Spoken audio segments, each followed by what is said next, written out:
ओम श्री साई राम। एक दिन भगवान श्री सत्य साई बाबा के साथ 20-25 भक्त थे और बाबा का उम्र लगभग 21 वर्ष का था। एक दिन शाम के समय कुछ भक्त स्वामी को चित्रावटी नदी के तट पर लेके गए। यह वही समय था जब स्वामी अक्सर अपने भक्तों को नदी की रेत पर दिव्य लीला दिखाते थे। उन भक्तों में से एक बहुत ही दुर्बल और बीमार वृद्ध महिला भी थी। उनके बेटे ने विनती की, स्वामी, मेरी माँ कई दिनों से गंभीर बीमार है, कृपा करें। बाबा ने उस महिला की ओर देखा। उनकी आंखों से अनंत करुणा झलक रही थी।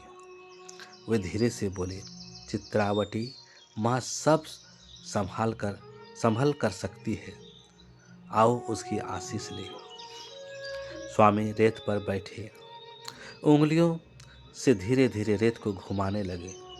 भक्त सांस रोक देख रहे थे। कुछ ही क्षणों बाद स्वामी के हाथ भीतर घुस आया और जब बाहर आया, एक सुंदर काला रंग का चमकता हुआ शिवलिंग उनकी हथेली पर था। भक्त हैरान थे। शिवलिंग इतना दिव्य था कि लगता था जैसे स्वयं धरती माता ने इसे जन्म दिया हो। वृद्ध महिला की चमत्कारी चिकित्सा। स्वामी ने शिवलिंग को पानी से धोया और उस महिला के सिर पर रखा। एक पल के लिए गहरा मौन। फिर स्वामी बोले, यह शिवलिंग तुम्हारे लिए है। भगवान शिव की शक्ति तुम्हारी रक्षा करेगी। महिला रोने लगी। उसके शरीर में बरसों से जमे दर्द जैसे अचानक गायब हो गए। वह हल्की, ताजा और मजबूत महसूस करने लगी। उसी क्षण कई भक्तों ने देखा, उसके चेहरों पर तेज और जीवन का निखार लौट आया है।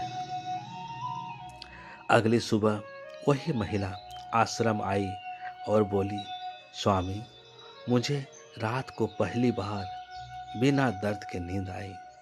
डॉक्टरों ने जांच की और चमत्कृत रह गए कि जिस बीमारी को वे लाइलाज मानते थे वह लगभग समाप्त हो चुकी है।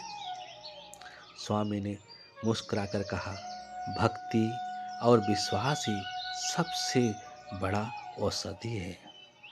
यह शिवलिंग आज भी सुरक्षित है और भक्तों द्वारा विशेष अवसरों पर पूजा जाता है।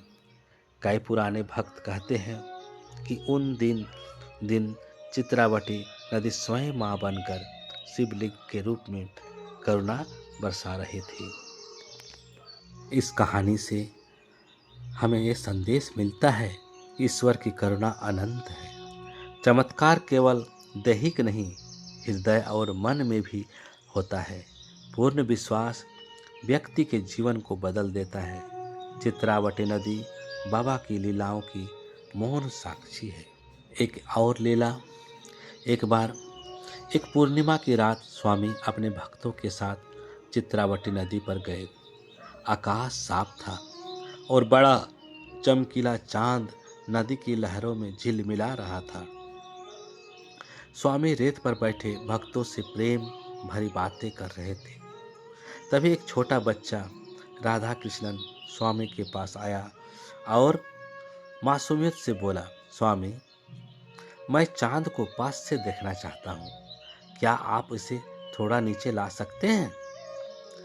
भक्त हंसे और सोचकर यह बाल सुलभ कल्पना है, लेकिन बाबा भी मुस्कुरा रहे थे। स्वामी ने बच्चे के सिर पर हाथ रखा और बोले, जब प्रेम सच्चा हो तो प्रकृति भी सुनती है। फिर स्वामी ने चांद की ओर हाथ उठाया। क्षण भर में हाथ शांत हो गई। नदी की लहरें थम सी गई और तभी सभी भक्तों ने एक असाधारण दृश्य देखा। चंद्रमा का आकार बड़ा और बड़ा होता गया। चांद अपनी सामान्य ऊंचाई से नीचे नीचे मानो करीब आता हुआ लगने लगा। पूरे तट पर दुधिया उजाला फैल गया। ऐसा प्रकाश पहले कभी नहीं देखा गया था। भक्त स्तब्ध थे, कुछ रो पड़ रहे थे, कुछ नम्र होकर हाथ जोड़कर खड़े हो गए। बालक आनंद से मुस्कुरा रहा था। बाबा ने बच्चे से कहा, देख बेटा, चांद अब तुम्हारे थोड़ा और करीब है। बच्चा खिलखिला कर हंसा। उसकी आंखों में चांद की प्रतिबिंब चमक रहा था। भक्तों ने महसूस किया कि नदी का तट कुछ क्षणों के लिए अलौकिक प्रकाश से भर गया था। कुछ समय बाद बाबा ने हाथ नीचे कर लिया। चांद धीरे धीरे अपने सामान्य स्थान पर लौट गया। हवा फिर से चलने लगी। रात सामान्य हो गई, पर भक्तों के हृदय में वह दिव्य अनुभव सदा के लिए बस गया। स्वामी बोले, प्रकृति भी प्रेम और निष्कपटता के आगे झुक जाता है। यह घटना यह केवल शक्ति का प्रदर्शन नहीं था, बल्कि निर्दोष भक्ति और प्रेम की शक्ति दिखाना था। चित्रावटी नदी को इसलिए साय की लीला भूमि कहा जाता है, क्योंकि ऐसी अनगिनत घटनाएं वहाँ प्रत्यक्ष हुई है। यह घटना दर्शाती है कि ईश्वर बच्चे की निष्कपट प्रार्थना से तुरंत प्रसन्न होते हैं।